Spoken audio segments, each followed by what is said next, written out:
It's online. You have to keep or maintain relationship and maintain connections. Tama? Ipakita niyo yung mga kimchi, pakita niyo yung mga nangyayari ngayon, yung mga stories. Wow. Diyan tayo mag-start. And of course, naalala ko yung nag-start kami, we only have a few audience 10 years ago. Tatlo, the most apat mga atin. Kami pa nag-arrange mga seats. No? Tapos, may mga tumatakas. Meron mga kunwari, mag-CCR, pero hindi na babalik. No? Pero dun sa kukunti na yun, because of the vision ng ating presidente, gusto niyo malaman. Yes. Gusto niyo marinig.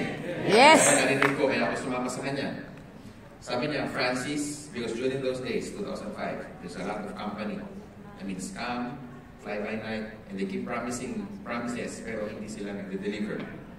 Pangatlo, ang dami mga company na hindi naman networker, mga may-ari, pero lumalaki. At ang daming company during those days, 2005, nagsasaragan. Kaya sabi na Doc, tayo na lang magtayo para wala na magsara. That's the first mission. Okay. Power! Since you're already in the industry for more than a decade, about 23 years po, dati po akong engineer by profession. Nag-invite sa akin, father ko. My sponsor was my father.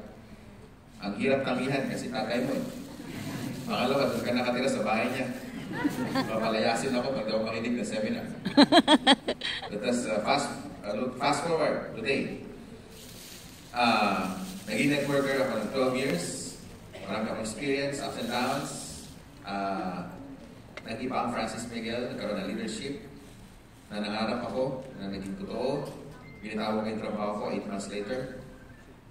And ang nagbago talaga, hindi lang pera. Hindi lang pera ang nabago. Marami akong buhay na nabago because the decision that I made 22 years ago.